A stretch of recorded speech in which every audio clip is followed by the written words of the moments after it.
What a way to come back from a 2-month break on YouTube, right? Just a nice, friendly, casual video talking about something that is super non-confrontational. There's no way the comment section on this video is going to be super confrontational and non-family friendly. There's a 100% chance that it will be, and you're probably already typing a comment before even hearing what I have said, and that's fine. Just at least like the video so that we can get this YouTube train rolling, because I'm back in business and I'm back with a wild topic. I was out at the Paris Olympic Games watching mostly swimming.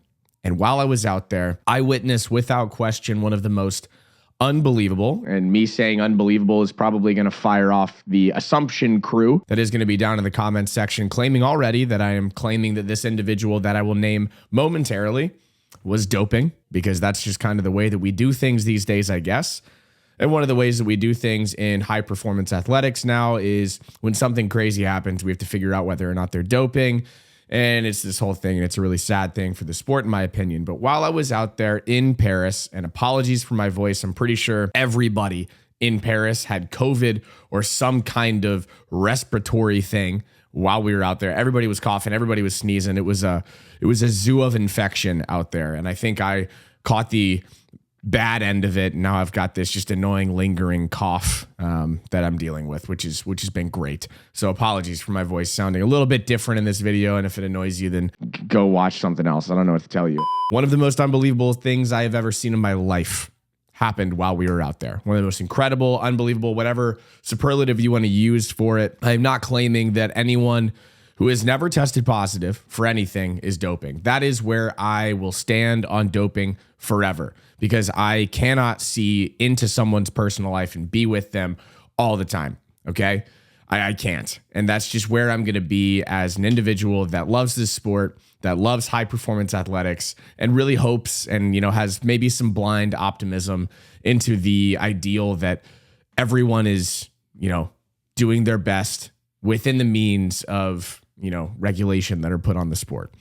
So basically a weird way to say, I hope everyone is not doping. And then if they test positive, I'm with Phelps. I think they should be banned from the sport forever unless they get that overturned. Pan Zhanle, and I'm just going to call him Pan from now on because I probably butchered that. I've been trying. Okay. As someone who covers an international sport, I flip back and forth between different phonetical pronunciations of a variety of different nationalities, and I do my best, okay? As an American that eats cheeseburgers and likes to be in the countryside, I do my best to pronounce names correctly. I still don't know if it's Leon or Leon. And I've heard from people that are friends with Leon or Leon that he doesn't even really tell them which way to pronounce it either. So we're going to go with Leon, and we're going to go with Pan Zhanle.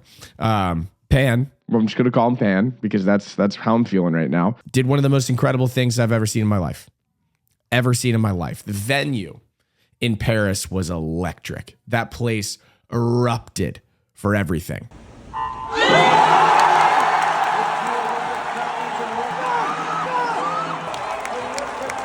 Except for one thing. And now people are going to assume that this is the French crowd hating China.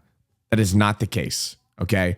I thought when I went out there, so when I was in Indianapolis for the Olympic trials, and I'm not going to go on too much of a tangent here, so stay with me. I know I normally do. When I was in Indianapolis, I got stopped everywhere. It was swimming fan frenzy out there. I thought Paris wasn't going to be very similar. I thought it was going to be kind of more of a mixed bag of people, and it might have been, but it was still a ton of swimming fans.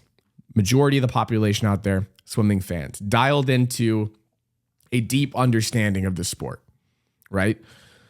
When Pan hit the wall and 46.40 came up on that scoreboard that only 50% of the arena could see, but that's a different story, there was just a gasp. It wasn't an eruption, it was a gasp. And the reason for that, the reason for me being a part of that crew that just gasped, was I would have never in a million years have predicted that someone would wallop off 0.4 off of the world record in the 100 freestyle. This is not me assuming that anyone is doping. That is incredible. Okay? This isn't a world record. No, this is a dismantling of one of the most coveted world records in swimming, the men's 100 freestyle. This is a rewiring of what we thought or think or can even fathom to be possible. in the 100 freestyle, and it took the air out of the building. There are levels to which a performance in athletics can do something to a crowd. There are levels to it, right?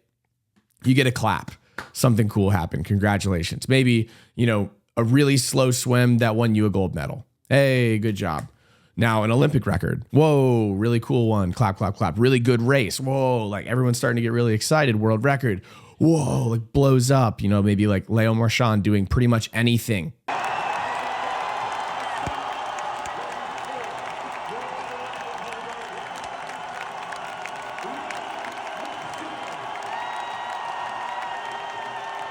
Anything. The dude could be like eating a snack and that arena would have gone nuts. And then there's one extra level where you do something so mind-bogglingly wild that everyone just kind of like gasps. And that is exactly what happened in that 100 freestyle. Exactly what happened. From the very beginning, he was gone. 22-2 to the feet. 22-2 to the feet. And we're going to keep talking about the to the feet metric because this swim was one that was just from the beginning to the end fast. And fast is really a poor superlative for this swim. I mean, beginning to the end fast. Okay? I mean, 22-2 to the feet and then 24-1 coming home.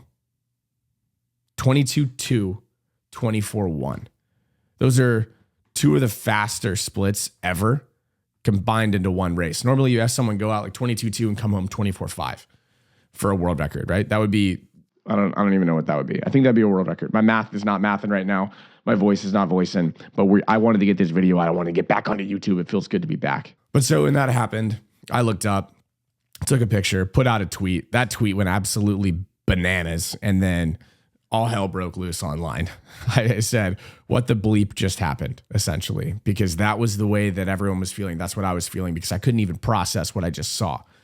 I removed the name. It could have been David Popovich. It could have been Jack Alexie. It could have been anybody. It could have been Kyle Chalmers. And I would have said, what the just happened? Because a 46.4, for those of you that don't understand swimming, which the majority of the people that decided to interact with that tweet online or respond to my Instagram post clearly have no understanding of the sport whatsoever or understanding of the content that I create or who I am or any of that. And I didn't take any of it personally. It was just interesting.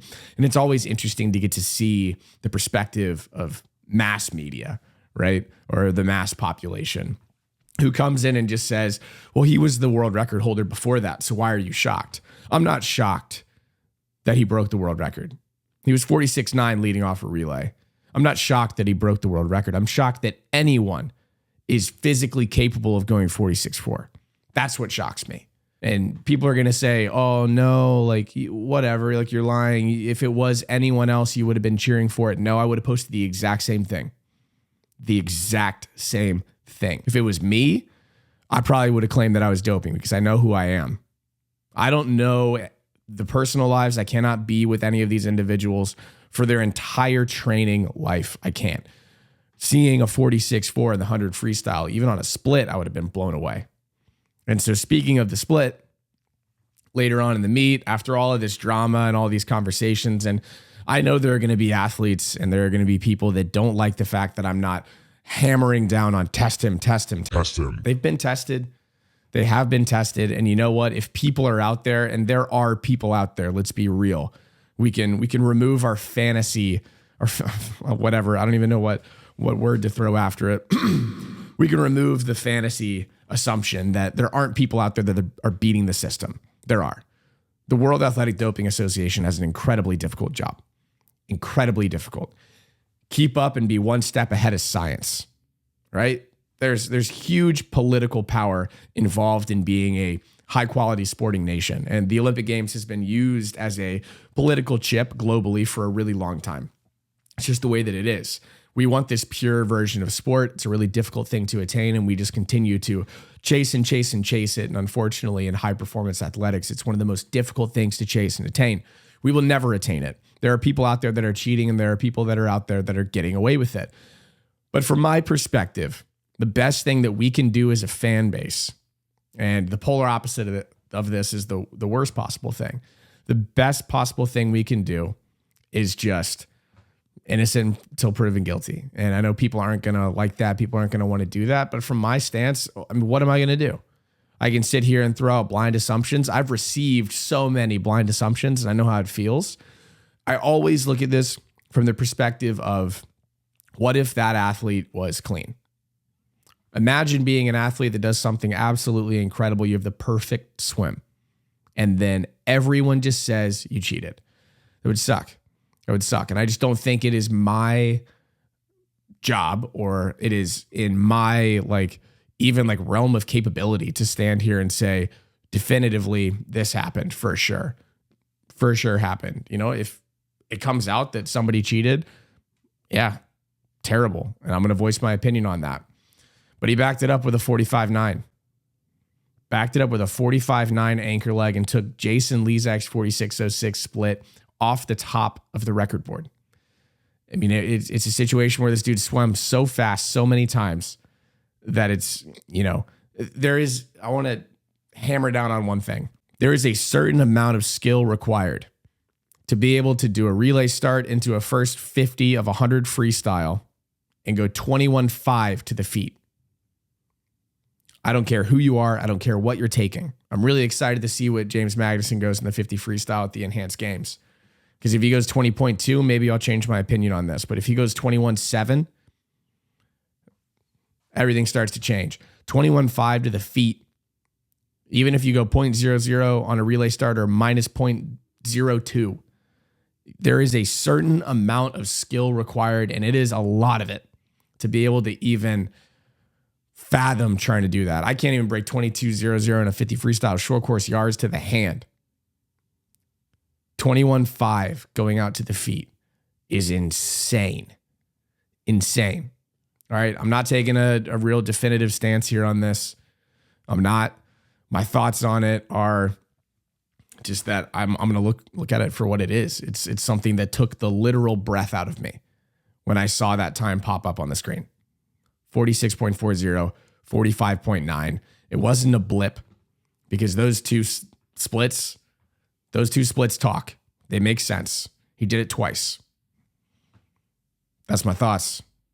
Go yell at each other in the comment section.